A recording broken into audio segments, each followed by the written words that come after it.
زندگی میں 30 سیکنڈ میں کیا کماتے ہو؟ کچھ بھی نہیں، باتوں باتوں میں نکل جاتے ہیں۔ لیکن آؤ میں بتاتا ہوں، میرے نبی علیہ الصلوۃ والسلام کے سچے وعدے ہیں، جو ایک بار سبحان اللہ کہے اس کے لیے جنت میں درخت لگا دیا جاتا ہے۔ سبحان اللہ کہیں جنت میں درخت لگ جاتا ہے، الحمدللہ کہیں جنت میں درخت لگ جاتا ہے، اللہ اکبر کہیں جنت میں درخت لگ جاتا ہے۔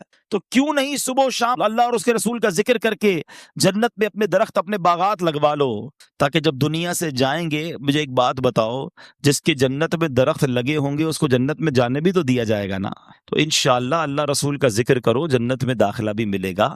اللہ مجھے اور آپ کو فضول کاموں سے بچ کر خوب اپنا اور اپنے حبیب علیہ الصلوۃ والسلام کا ذکر کرنے کی توفیق عطا فرمائے۔ آئیے مل کر محبت کے ساتھ بآواز بلند درود پاک پڑھ لیں۔ صلو علی الحبیب صلی اللہ تعالی علی محمد صلی اللہ علیہ وسلم۔ پیارے پیارے اسلامی بھائیوں، آج میں نے ایک ایسی بیماری کے بارے میں آپ کو بتانا ہے کہ نارملی ہم اپنی جسمانی بیماریوں پر تو بڑی بات کرتے ہیں کہ یار بلڈ پریشر نہیں ہونا چاہیے، شوگر نہیں ہونی چاہیے، کولیسٹرول نہیں ہونا چاہیے، فلاں مرض نہیں ہونا چاہیے۔ اچھی بات ہے، اپنی صحت کا خیال رکھنا چاہیے، لیکن کچھ بیماریاں وہ ہیں جو بڑھ جائیں تو جان لے لیتی ہیں، جیسے ہماری جسمانی بیماریاں ہیں۔ لیکن کچھ بیماریاں وہ ہیں جو بڑھ جائیں تو ایمان لے لیتی ہیں۔ اب بتاؤ کون سی بیماری زیادہ خطرناک ہوئی، جان لینے والی یا ایمان لینے والی؟ جان تو ویسی جانی ہے، آج نہیں تو کل چلے جائیں گے، دنیا سے تو جانا ہی ہے نا۔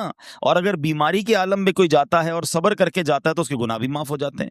بیماری تو گناہ معاف کروانے آتی ہے۔ جو وہ والی بیماری جس کا میں ذکر کر رہا ہوں، جو ایمان لے سکتی ہے، اس کو کہتے ہیں باطنی بیماریاں، چھپی ہوئی بیماریاں۔ ان میں سے ایک دو بیماریوں کا میں نے آج آپ کو ذکر کرنا ہے، اور افسوس یہ ہے کہ یہ وہ بیماری ہے جو کون سا گھر ہے، کون سا معاشرہ ہے، کون سا گاؤں، کون سا شہر ہے جہاں یہ بیماری نہیں ہے۔ اور اس بیماری نے ہماری محبتیں ختم کر دی ہیں، ہمارا پیار ختم کر دیا ہے، ہمارا بھائی چارہ ختم کر دیا ہے۔ یہ کون سی بیماری ہے؟ اب ذرا غور سے سنیے، اور یہ بیماری کتنا بڑا جرم ہے یہ بھی ذرا سمجھیے گا۔ حضرت سیدنا ابن عباس رضی اللہ تعالیٰ عنہ کی خدمت میں کچھ لوگ گھبراہٹ کے عالم میں حاضر ہوئے اور عرض کی کہ ہم حج کی سعادت پانے کے لیے نکلے تھے، ہمارے ساتھ ایک آدمی بھی تھا، جب ہم ذات الصفاح کے مقام پر پہنچے تو وہ بندہ انتقال کر گیا۔ ہم نے اسے غسل و کفن کا انتظام کیا اور پھر اس کے لیے قبر کھودی۔ اب ذرا غور کیجئے گا، کہاں کون سے سفر میں جا رہا ہے وہ بندہ؟ حج کے سفر میں، اور حج کے سفر میں اس کا انتقال ہوا ہے۔ روایتوں میں آتا ہے کہ جو بندہ حج کو جائے، عمرے کو جائے اور راستے میں مر جائے تو اللہ تعالیٰ قیامت تک اسے حج کرنے کا ثواب عطا فرماتا ہے، کیونکہ وہ اس سفر میں مرا ہے نا۔ اتنی بڑی ایک طرح سے سعادت ہے، مگر اس بندے کا حال دیکھو۔ کہتے ہیں ہم اس کو دفنانے کے لیے جب قبر کھودی تو دیکھتے ہیں کہ وہ پوری قبر کالے سانپوں سے بھر گئی۔ ہم گھبرا گئے، ہم نے جو ہے وہ دوسری قبر کھودی، دیکھتے ہی دیکھتے وہ قبر بھی کالے سانپوں سے بھر گئی۔ ہم پریشان ہو گئے اور ہم نے کہا حضرت آپ کے پاس آئے ہیں، بتائیے ماجرا کیا ہے؟ سیدنا ابن عباس رضی اللہ تعالیٰ عنہ فرماتے ہیں یہ اس کا کینہ ہے جو اپنے دل میں رکھتا تھا، جاؤ اس کو وہیں سانپوں کے درمیان جا کر دفنا دو۔ آپ ذرا غور کیجئے پیارے اسلامی بھائیوں کہ حج کا مسافر ہے مگر قبر میں سانپ آ گئے، وجہ کہ اس کے دل میں کینہ تھا، مسلمانوں کے لیے بغض تھا، لوگوں کے لیے برے خیالات تھے۔ فرمایا جس کے دل ایسا ہو کہ ادھر بھی قبر کھودو گے ادھر سانپ نہیں آنا ہے، ادھر عذاب نہیں آنا ہے، ادھر ہی دفنا دو۔ اے پیارے اسلامی بھائیوں ذرا غور کیجئے، میں آج جس بیماری کے بارے میں، جس پرابلم کے بارے میں ذکر کرنے آیا ہوں، سمجھانے آیا ہوں، خود بھی سمجھنے آیا ہوں، وہ ہے کینہ، بغض۔ میں اس کی تعریف بھی بیان کروں گا کہ کینہ کہتے کس کو ہے، اور ہو سکتا ہے کہ ابھی تک تو کسی کو سمجھ ہی نہ آیا ہو کہ کینہ کیا ہے، یا پھر کینہ میں تو نہیں کرتا۔ تو ذرا سنیے گا۔ اب پہلے تو کینہ جو ہے اس کی تعریف تھوڑی دیر بعد بیان کرتا ہوں۔ ایک طرف آپ نے اس بیمار یا اس پرابلم میں جو شخص مبتلا ہے اس کا عذاب سن لیا، اب آؤ دوسری طرف انعام بھی سن لو۔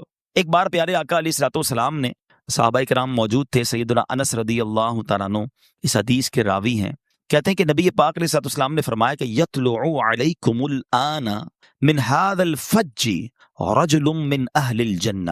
آقا فرماتے کہ ابھی تمہارے پاس اس راستے سے ایک جنتی آدمی آئے گا۔ اب ذرا غور کریں کہ صحابہ کرام کتنا دلچسپی کا اظہار کیا ہوگا، سارے کیوریس ہو گئے ہوں گے کہ دیکھے تو صحیح کون آ رہا ہے۔ نبی پاک نے پہلے ہی بتا دیا کہ اس دروازے سے اب ایک جنتی آدمی نے آنا ہے۔ سارے صحابہ دروازے کی طرف دیکھ رہے ہیں۔ اب ایک انصاری صحابی آئے، بہت بڑا ان کا نام بھی نہیں تھا، ان کی داڑھی کے بال وضو سے تر تھے، بائیں ہاتھ میں جوتیاں اٹھا رکھی تھی، بڑا نارمل سا بندہ تھا۔ دوسرے دن نبی پاک علیہ الصلوۃ والسلام نے فرمایا کہ ابھی اس دروازے سے ایک جنتی شخص آئے گا۔ بالکل نبی پاک نے فرمایا، تھوڑی دیر بعد وہی بندہ دوبارہ آیا۔ تیسرے دن آقا نے فرمایا اس دروازے سے جنتی بندہ آئے گا۔ تیسرے دن بھی وہی شخص داخل ہوا۔ اب حضرت عبداللہ بن عمر رضی اللہ تعالیٰ فرماتے ہیں کہ میں اس انصاری صحابی کے پاس گیا، میں نے کہا اب معلوم تو کروں عمل کیسا ہے۔ آقا 3 دن سے فرما رہے جنتی بندہ آئے گا، تینوں بار یہی آیا، ایسا کیا کرتا ہے؟ اچھا اب کمال دیکھو، حضرت عبداللہ بن عمر انصاری نے کیا کیا، کہتے ہیں حضور مجھے آپ کا مہمان بننا ہے، کیا آپ میری مہمان نوازی کریں گے؟ انہوں نے کہا ٹھیک ہے، آ جائیں میرے گھر آ جائیں۔ کیوں گھر جانا تھا؟ کہ اس کا عمل معلوم کرنا تھا، اس کی نیکی معلوم کرنی تھی۔ اکیلے میں کرتا کیا ہے، ایسا کیا کرتا ہے کہ پیارے آقا علیہ الصلوۃ والسلام 3 دن سے فرما رہے کہ اس دروازے سے جنتی بندہ آئے گا، یہی بندہ آتا ہے۔ اچھا ہم کسی کے گھر کیوں جاتے ہیں کہ یار کسی کے گھر جائیں ذرا دیکھے تو صحیح کماتا کیا ہے، اندر کی اطلاع ملے کہ گھر کیسا ہے، اس کا خرچہ کتنا کیا ہے۔ ہم کسی کے گھر نارملی کوئی بندہ کسی کا مہمان اس لیے بھی بنتا ہے کہ ذرا جاسوسی کرے، مگر صحابہ کا خیال دیکھو، ان کی صفائی دیکھو، دل کی نیتیں دیکھو، کہتے اس لیے مہمان بننا تھا کہ دیکھوں تو صحیح نیکی کیا کرتا ہے، یہ کون سی نیکی ہے جو اس بندے کو جنتی بنا بیٹھی۔ کہتے میں 3 دن اور 3 راتیں اس بندے کے گھر میں رہا، میں نے کوئی خاص عمل نہیں دیکھا، نارمل وہی نماز، ہم بھی نماز پڑھتے تھے، وہ بھی نماز پڑھتے، وہ بھی جناب ذکر اللہ کرتے تھے، ہم بھی کرتے، کوئی ایکسٹرا آرڈنری کام تو میں نے نہیں دیکھا۔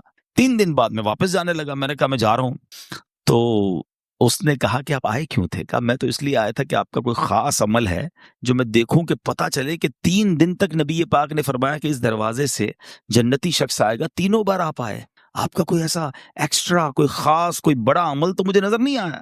تو وہ صحابی پتہ کیا کہتے ہیں کہ میرا عمل تو وہی ہے جو آپ نے دیکھا، میں تو نارمل سا آدمی ہوں، مگر ایک بات ضرور ہے کہ میں اپنے دل میں کسی مسلمان کے لیے کینہ نہیں رکھتا ہوں، نہ ہی کسی مسلمان کو ملنے والی نعمت پر حسد کرتا ہوں۔ حضرت سیدنا عبداللہ رضی اللہ تعالیٰ نے فرمایا یہی وہ وصف ہے جس نے آپ کو اس مقام پر پہنچا دیا۔ اب دونوں باتیں یاد رکھیے، دل گندا تھا، کینہ تھا، بغض تھا، مسلمانوں کے لیے حسد تھا، برے خیالات تھے، تو حج پر جا رہا تھا مگر قبر میں سانپ آ گئے، اور دل صاف تھا، حالانکہ بظاہر کوئی بڑا عمل نہیں تھا، مگر نبی پاک 3 دن تک جیسے جنت کی بشارت عطا فرما رہے تھے کہ وہی شخص تھا۔ اب ذرا اپنے دل کو چیک کر لو، ہمارا دل صاف ہے یا دل بھرا ہوا ہے، کینے سے بھرا ہے، بغض سے بھرا ہے، نہ کسی کی ترقی اچھی لگتی ہے، نہ کسی کا آگے بڑھنا اچھا لگتا ہے، لوگوں کے بارے میں بڑے گندے برے خیالات دل میں ہیں، بدلہ لینے کی خواہش ہے، یہ ترقی کیوں کر رہا ہے مجھے پرابلم ہے، یہ آگے کیوں بڑھ رہا ہے مجھے مسئلہ ہے، بڑا زمیندار بن گیا، اتنا سا کاروبار تھا اتنا بڑا کاروبار ہو گیا، ہمارے شہر میں کوئی پہچانتا نہیں تھا، پورے جناب تھر میں پورے سندھ میں لوگ پہچاننے لگ گئے اس کو، یہ تو بیرون ملک بھی چلا گیا ہے۔ وہ ترقی کرتا ہے تو تمہیں پرابلم کیوں ہو رہی ہے؟ اپنے دل سے پوچھو۔ پھر کینہ کس چیز کا نام ہے؟ اچھا پھر کینہ تو اور خطرناک ہے، ذرا غور کیجئے گا، یہ دل ہے نا، میں اور آپ آج اجتماع میں آئے ہیں، تھوڑی دیر کے لیے سمجھتے ہیں، ماشاءاللہ اچھی بات ہے، صاف ستھرے آپ نے کپڑے پہنے ہوئے ہیں، کئی لوگوں نے آج اچھی سی ٹوپی نکالی ہے، کئیوں نے اچھی چادر نکالی ہوگی، ہو سکتا ہے عطر بھی لگایا ہوگا، امامہ پہننے والوں نے صاف والا امامہ نکالا ہوگا، اچھی بات ہے، اللہ رسول کے ذکر کے محفل میں آئے تو تیاری سے آنا چاہیے، لیکن ہم نارملی کیا کرتے ہیں، اپنے ظاہر کو بڑا صاف ستھرا رکھتے ہیں، کیوں کہ لوگ دیکھتے ہیں، جدھر بندوں کی نظر پڑنی ہے وہ لباس صاف، وہ چہرہ صاف، اچھی بات ہے، صفائی نصف ایمان ہے، اللہ لباس کو نہیں، اللہ کی نگاہ رحمت کہاں پڑتی ہے؟ دل پر۔ نبی پاک فرماتے ہیں ان اللہ لا ينظر الى صورکم واموالکم، اللہ تمہارے چہروں پر تمہارے مالوں پر نظر نہیں فرماتا، کدھر فرماتا ہے وَلَٰكِن يَنظُرُوا إِلَىٰ قُلُوبِكُمْ وَأَعْمَالِكُمْ، اللہ تمہارے دلوں اور تمہارے اعمال پر نظر فرماتا ہے۔ اب سوال یہ ہے جو لوگ دیکھے وہ صاف ہے، جو رب دیکھ رہا ہے وہ گندا ہے، سوچو کدھر زیادہ صفائی کی ضرورت تھی، لباس کی یا دل کی؟ جدھر رب کی نگاہ ہے، لوگوں کی نگاہوں کو تو ابھی بھی ڈاج دے سکتے ہیں، کہ کپڑے پہ دھبا لگ گیا اوپر چادر رکھ لی، بنیان خراب ہو گیا اوپر کچھ اور پہن لیا، اندر کیا پہنا کسی کو نہیں پتا، کیونکہ لوگوں کی نگاہ صرف ظاہر پر ہے، مگر رب سے تو کچھ نہیں چھپا سکتے نا. دل میں جو چھوٹی چھوٹی برائی، چھوٹی چھوٹی گندگی بھی چھپا رکھی ہے، وہ رب جانتا ہے، وہ علیم ہے، وہ خبیر ہے. مگر پرابلم یہ ہے کہ آج ہم صبح سے شام تک دل صاف، کپڑے صاف، چہرہ صاف. کسی کے باتھ روم میں جاؤ تو کتنی ساری تو کریمیں رکھی ہوتی ہیں. چہرہ صاف کرنے کی الگ ہے، تو ہاتھ صاف کرنے کی الگ ہے، تو دانت صاف کرنے کا الگ حساب ہے. ٹھیک ہے، میں نہیں کہتا صفائی نہیں کرنی چاہیے، مگر اتنا خیال ہے کہ یار لوگ دیکھیں تو میں ستھرا صاف نظر آؤں. جس خالق نے تمہیں بنایا ہے وہ بھی تو دیکھ رہا ہے تمہیں. دل کا کیا حال ہے، کیا چھپا رکھا ہے؟ تکبر اندر چھپا رکھا ہے، غیبت اندر رکھی ہے، حسد اندر رکھا ہے، لوگوں کے لیے برے خیالات اندر رکھے ہیں، گندے گندے پلان اندر رکھے ہیں، دشمنیاں اندر رکھی ہیں. پھر کہتے ہو اللہ مجھ سے راضی ہو جائے. وہ دیکھ رہا ہے کہ تمہارے دل میں کیا ہے. نماز بھی پڑھتے ہو تو اس لیے کہ لوگ نمازی سمجھیں. لوگ تو سمجھ لیں گے نمازی، رب جانتا ہے نیت کدھر کی ہے. صدقہ خیرات اس لیے دیا کہ لوگ سخی سمجھیں. لوگوں نے تو دیکھا کہ میرے ہاتھ سے پیسہ نکلا، غریب کو ملا، تصویر بھی کھنچ گئی. اللہ جانتا ہے کہ نیت کدھر کی ہے. اللہ کی رضا تھی یا لوگوں کو دکھانا تھا؟ اس سے نہیں چھپا سکتے، اسے کوئی ڈوج نہیں دے سکتا. یاد رکھنا، وہاں نہیں بات بنانے کی مجال. اعلیٰ حضرت کہتے ہیں وہاں نہیں بات بنانے کی مجال، چارہ اقرار ہے. کیا ہونا ہے ماننا ہی پڑے گا. ہاں مولا کیا تھا، میں نے دکھاوا کیا تھا، میں نے تکبر کیا تھا، میں نے بغض کیا تھا، میں نے دشمنی رکھی تھی، میں نے لوگوں کے لیے سب کیا تھا. ادھر نہیں بچ سکو گے. خدا را بات کو سمجھو، اپنا دل صاف کرو. اور دل میں جس بیماری کا آج میں ذکر کرنے آیا ہوں یہ بہت خطرناک ہے. اس نے ہماری محبتیں ختم کر دی، ہماری رشتہ داریاں ختم کر دی، ہماری دوستیاں ختم کر دی. ساتھ بیٹھتے ہیں، کھانا بھی ساتھ کھاتے ہیں، ایک ہی گھر میں رہتے ہیں، مگر دل میں ایک دوسرے کے لیے کینہ ہے. اچھا ملیں گے بھی مسکرا کر، ماشاءاللہ کیسے ہیں، ٹھیک ہے، سب خیر ہے. دل ہی دل میں ہو رہا ہوگا تباہ ہو جائے یہ بندہ. سات روز کھاتے ہیں، وہ آ کر بتاتا بھی ہوگا یار اس بار فصل بہت اچھی ہوئی، اللہ نے بڑا کرم کیا، باجرہ بہت نکلا، ارے گوار کی فصل بھی بہت اچھی ہوئی، اللہ نے بڑا کرم کیا، مونگ کی دال اس بار تو کمال ہو گیا. وہ کمال ہو گیا کہہ رہا ہے، اندر جلن ہو رہی ہے کہ اس کو کمال کیوں ہو گیا. آپ سوچو یار وہ دل کتنا گندا ہے جو کسی مسلمان کی ترقی پر افسوس کر رہا ہے، جس کو کسی مسلمان کی خوشی میں پرابلم ہو رہی ہے. اس دل کا کتنی گندگی ہے اس دل میں، اور وہ ہمارے دل میں اگر ہے تو. اور یہ کتنا برا عمل ہے. میں نے دونوں عمل بتا دیے. کینے والا دل سانپ والی قبر میں گیا، اور جو دل صاف تھا اس کو آقا نے جنتی فرما دی. اب طے آپ نے کرنا ہے کون سا والا دل رکھنا ہے. سنو اب میرے پیارے اسلامی بھائیوں، کینے کی ذرا تعریف بھی سمجھ لو. تھوڑا حسد سے یہ ہٹ کر ہے. حسد الگ ہوتا ہے، کینہ الگ ہوتا ہے، مگر یہ بہت قریب قریب ہیں. کینہ یہ ہے کہ انسان اپنے دل میں کسی کو بوجھ جانے، اس سے دشمنی اور بغض رکھے، اور یہ نفرت کی کیفیت ہمیشہ باقی رہے. اب اس کا ٹیسٹ پتہ ہے کیا ہے؟ چھوٹا سا ٹیسٹ کر لو. آپ کے جاننے والوں میں سے کوئی ایسا ہے، اچھا ایک بات یاد رکھنا، کینہ ہو یا حسد یہ اسی سے ہو سکتا ہے جس کو آپ جانتے ہو. جس کو نہیں جانتے اس سے نہیں ہو سکتا. تھر میں رہنے والوں کا کسی برازیل میں رہنے والے سے حسد نہیں ہو سکتا. چاہتے ہی نہیں تو کیا ہاں کوئی تھر والا ہی برازیل چلا گیا تو پھر تو حسد ہو سکتا ہے، ورنہ نہیں ہو سکتا. مثال کے طور پہ آپ ہی کے علاقے کا، آپ کے شہر کا، آپ کا رشتہ دار، آپ کے ساتھ کام کرنے والا، آپ کا پڑوسی بھی ہو سکتا ہے، آپ کا دوست بھی ہو سکتا ہے، ٹھیک ہے نا. اب آپ غور کریں کہ آپ کے جاننے والوں میں سے کوئی ایسا ہے کہ جب اس کی تعریف آپ کے سامنے ہوتی ہے نا تو آپ کو تکلیف ہونا شروع ہو جاتی ہے. یار کوئی اور بات کرو نا بھائی، اس کا ذکر کیوں کر رہے ہو، کوئی اور بات کرو. اور جی چاہتا ہے کہ کسی طرح موقع ملے تو میں اس کو نقصان پہنچاؤں.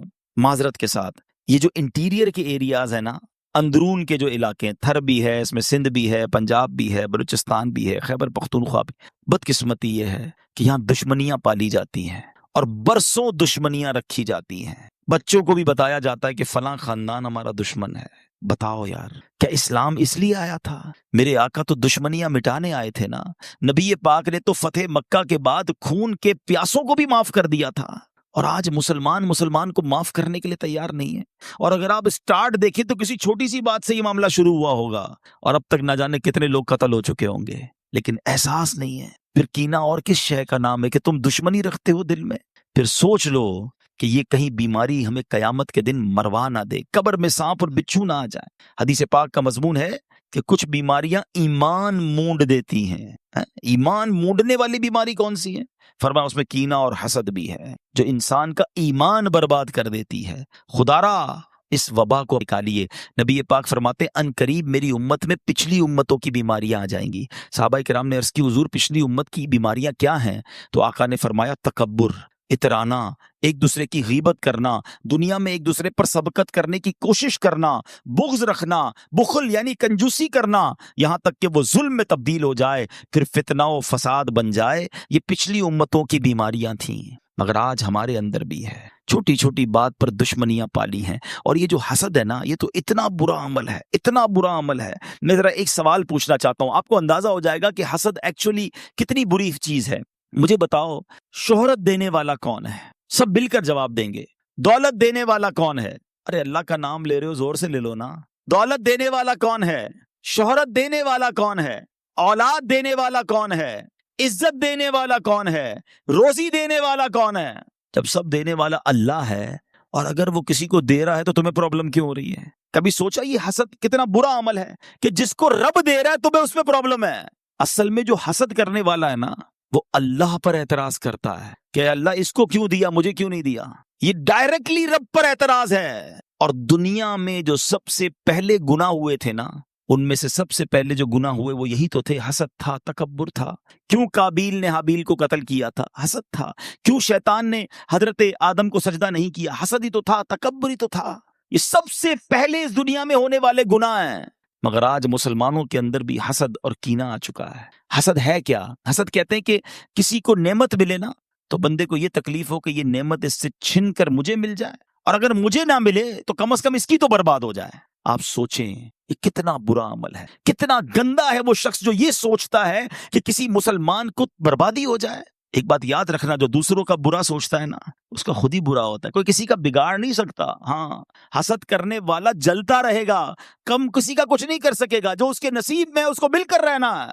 ساری دنیا مل کر کسی کو نیچے کرنے کی کوشش کرے نا، اور اللہ نے عزت رکھی ہے تو کوئی نیچے کر نہیں سکتا، اور ساری دنیا مل کر کسی کو اٹھانے کی کوشش کرے اور نصیب میں ذلت لکھی ہے تو کوئی اس کو بچا نہیں سکتا۔ وَتُعِزُّ مَن تَشَاءُ وَتُذِلُّ مَن تَشَاءُ بِيَدِكَ الْخَيْرُ۔ اللہ جسے چاہے عزت دے، جسے چاہے ذلیل فرمائے، وہ اس کی شان کے لائق ہے۔ ہم اور آپ کون ہوتے ہیں؟ لیکن یہاں پرابلم ہے، ہمارا دوست آ کر ہمیں کہے کہ سائن نیا گھر لیا ہے، آئیے آپ کی دعوت ہے، جائیں گے اس کے گھر پہ بریانی بھی کھا کر آئیں گے، اور جیسے ہی باہر نکلیں گے پھر کہیں گے 2 نمبر کے پیسوں سے گھر بنایا ہے۔ سوچئے کتنا برا دل ہے کہ تمہیں کسی کی خوشی میں پرابلم ہے۔ کوئی بندہ آ کر کہنا ہے نئی موٹر سائیکل لی ہے، اچھا ماشاءاللہ دکھاؤ تو صحیح، مٹھائی کب کھلاؤ گے؟ مٹھائی بھی کھا لیں گے، جیسے ہی جائے گا کہیں گے یہ چوری کے پیسوں سے لی ہے، سود کے پیسوں سے لی ہے۔ یعنی آپ سوچیں اللہ اسے دے رہا ہے، پرابلم تم کو، یہاں تک کہ کوئی حج اور عمرے پہ چلا جائے تو اس کے پیچھے بھی بری بری باتیں کر رہے ہوتے ہیں۔ وہ اللہ کے گھر جا رہا ہے، وہ مغفرت لینے جا رہا ہے، اور تم غیبت کر کے، تم حسد کر کے، تم کینہ پال کر اپنے اندر حرام جمع کر رہے ہو۔ کیوں سوچتے ہو ایسا؟ حسد کی ایک بڑی جائز پیاری صورت بھی ہے، اس کو عربی میں کہتے ہیں غبطہ اور رشک۔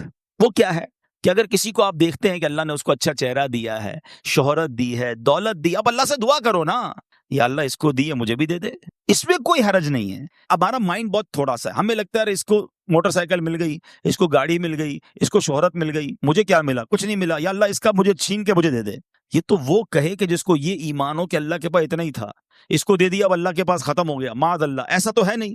میرے رب کے خزانے تو بھرے ہوئے ہیں نا، اب اللہ سے کہ یا اللہ اس کو بھی اور دے، مجھے بھی دے دے، تیرے خزانوں میں کمی تھوڑی ہے، تو نے جب اس کو عزت دی ہے مجھے بھی دے دے، اس کو دولت دی ہے مجھے بھی، ایسا کرو نا۔ یہ کیوں سوچتے ہو کہ اس کا چھن کر مجھے مل جائے؟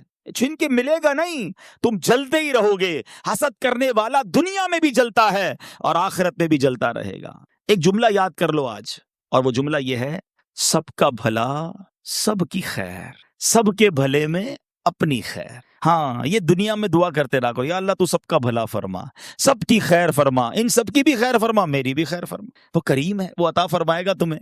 اللہ کرے کہ یہ بات سمجھ آ جائے، یہ جو دشمنیاں ہیں نا، یہ جو کینہ ہے، یہ بغض ہے، یہ حسد ہے، یہ نکالو دل سے۔ واللہ یہ کولیسٹرول سے بڑی بیماری ہے، یہ تمہارے بلڈ پریشر اور شوگر سے بڑی بیماری ہے۔ ارے کولیسٹرول بڑھ گیا تو ہارٹ اٹیک کر دے گا، یہ بغض اور کینہ اور حسد بڑھ گیا تو ایمان لے لے گا۔ کدھر جاؤ گے؟ کیسے اس سے نکلو گے؟ اب آخر میں نے آپ کو حسد اور کینہ کرنے والے کا انجام بھی بتا دیا، کینہ سے دل صاف رکھنے والے کا انعام بھی بتا دیا۔ اب میں آپ کو علاج بھی بتا دیتا ہوں۔ دعوت اسلامی والے صرف پرابلم نہیں بتاتے، الحمدللہ سولوشن، علاج بھی بتاتے ہیں. ٹھیک ہے، اب علاج کیا ہے؟ پہلا علاج، اور وہ دل کی تمام بیماریوں کے لیے ہے. ٹھیک ہے، چاہے وہ تکبر ہو، چاہے وہ حسد ہو، چاہے وہ ریاکاری ہو، چاہے وہ جناب عجب ہو، خود پسندی ہو، یا یہ بغض ہو، کینہ ہو، جتنی دل کی بری بیماریاں ہیں نا جو ایمان برباد کر، سب کا علاج، سب سے پہلا علاج، اور وہ ہے دعا.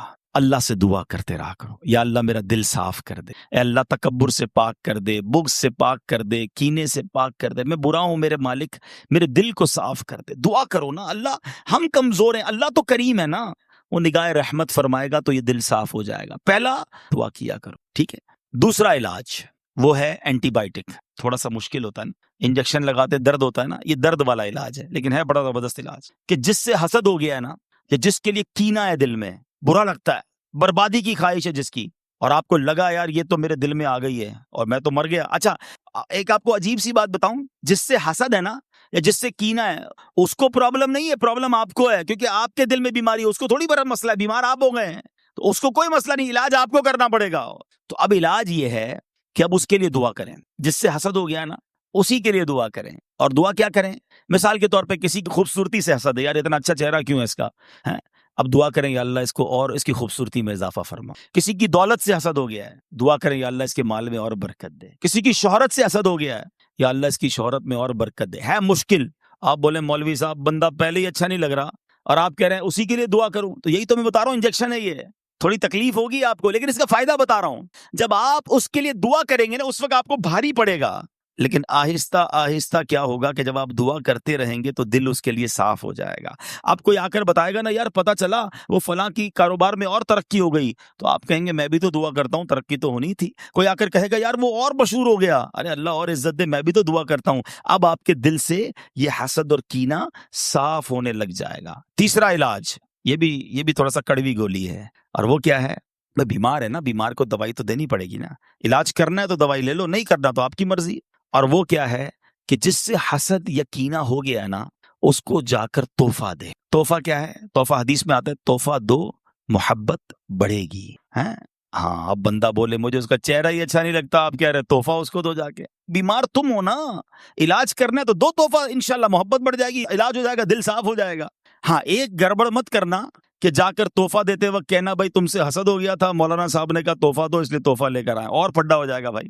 ہاں، بتانا نہیں ہے، ویسے ہی جا کے تحفہ دینا ہے. لیکن سمجھانا یہ چاہ رہا ہوں کہ جس سے بھی اگر دل میں یہ پرابلم ہو گئی ہے تو اس سے میرا دل صاف ہونا میرے لیے ضروری ہے، اس کے لیے نہیں، ورنہ میں مارا جاؤں گا، کہیں میرا ایمان برباد نہ ہو جائے. اور آخری بات، یہ جو حسد ہے نا یا کینہ، یہ سکون لے جاتا ہے. کوئی ایسا میرا بھائی موجود ہے نا جس کو نیند نہ آتی ہو، ٹینشن رہتی ہو، تو چیک کر لو، تمہیں لگتا ہے کسی سے حسد ہو گیا ہے، کسی کا کینہ، کسی کا بغض دل میں پال لیا ہے، کیونکہ اسی کے بارے میں سوچتے رہتے ہو، تو آگے بڑھ رہا ہے، تمہیں پرابلم ہو رہی ہے. اگر آپ پرسکون رہنا چاہتے ہو نا، اچھی میٹھی نیند سونا چاہتے ہو، تو جو میں نے ایک جملہ سکھایا ہے نا، سب کا بھلا سب کی خیر، سب کے بھلے میں اپنی خیر، خوش ہوا کرو. لوگ کوئی کہے نا یار پتہ چلا وہ ترقی کر رہا ہے، اچھا ماشاءاللہ، یا اللہ اسے اور ترقی دے. ارے یار اس کی فصل اس بار اور بڑھ گئی، میرے مولا اس کی فصل میں اور ترقی دے. آئی صاحب وہ فلاں بندہ عمرے پہ حج پہ جا رہا ہے، یا اللہ اس کو بار بار بھیج، وہ بڑا مشہور ہو گیا ہے، اللہ اس کی عزت میں اور برکت. مجھے کیوں پرابلم ہو رہی ہے؟ میں خوش رہوں نا. مسلمان کی خوشی میں خوش رہو، اللہ تمہیں بھی خوش کر دے گا. کتنا عجیب دل ہے اس بندے کا جو مسلمان ترقی کر رہا ہے اس کو ٹینشن ہو رہی ہے. اگر سکون کی نیند سونا چاہتے ہو نا، ٹینشن فری لائف گزارنا چاہتے ہو، تو لوگوں کا بغض، حسد اور کینہ دل سے نکالو. کبھی کسی کا برا نہ چاہیں، آپ چاہ کر بھی کسی کا برا نہیں کر سکتے، کیونکہ جسے رب نے نوازنا ہے اسے کون روک سکتا ہے. تو اللہ کرے آج کے اس بیان میں یہ ایک باطنی بیماری، ایک یا دو باطنی بیماریوں کے بارے میں نے بیان کیا، ورنہ سچی بات پتہ کیا ہے، علم سیکھنا بہت ضروری ہے. ہمیں شاید جسمانی بہت ساری بیماریوں کے بارے میں پتا ہے، مگر یہ جو دل کی باطنی بیماریاں ہیں نا، جو ایمان برباد کر دیتی ہیں، ان کے بارے میں جاننا بہت ضروری ہے. تکبر ہر دوسرے آدمی کے اندر نظر آتا ہے، وہ کیا ہے، اس کی تعریف کیا ہے، اس سے بچا کیسے جا سکتا ہے، ریاکاری کس کو کہتے ہیں، خود پسندی کسے کہتے ہیں. تو ایسی بہت ساری بیماریاں ہیں. تو میں گزارش کروں گا کہ دعوت اسلامی کے اجتماعات میں آتے رہیں، ہمارے مکتبۃ المدینہ کی کتابیں خرید کر پڑھیں، تاکہ پتہ چلے کہ یہ بیماریاں کیا کیا ہیں۔ ایک کتاب کا نام بھی بتا دیتا ہوں، اس کتاب کا نام ہی یہی ہے، باطنی بیماریوں کے بارے میں معلومات۔ ایک ہی کتاب میں بہت ساری باطنی بیماریاں ڈیٹیل کے ساتھ لکھی ہیں۔ خدارا پڑھیے، ایک دوسرے کو یہ تحفے میں دیجیے، کتابوں کا تحفہ دینے کا رواج ڈالیں تاکہ علم پھیلے۔ کسی کو کتاب دیں گے، وہ خود پڑھے گا تو بھی آپ کو ثواب ملے گا، وہ کسی اور کو دے گا پھر بھی آپ کو ثواب ملے گا۔ تو ہمارے تحفے بھی ایسے ہونے چاہیے جو صدقہ جاریہ والے یا آگے رہنے والے یا آگے بڑھنے والے ہوں۔ اللہ کرے کہ ہم سب اپنے دل کی صفائی کرنے میں کامیاب ہو جائیں۔ الحمدللہ دعوت اسلامی کے پیارے ماحول میں ایسی باتیں سیکھی اور سکھائی جاتی ہیں۔ دعوت اسلامی کے اجتماعات میں آتے رہیں، مدنی قافلوں میں سفر کرتے رہیں تو انشاءاللہ بہت کچھ سیکھنے کو ملے گا۔ اللہ ہم سب کو علم دین سیکھنے کی توفیق عطا فرمائے، آمین۔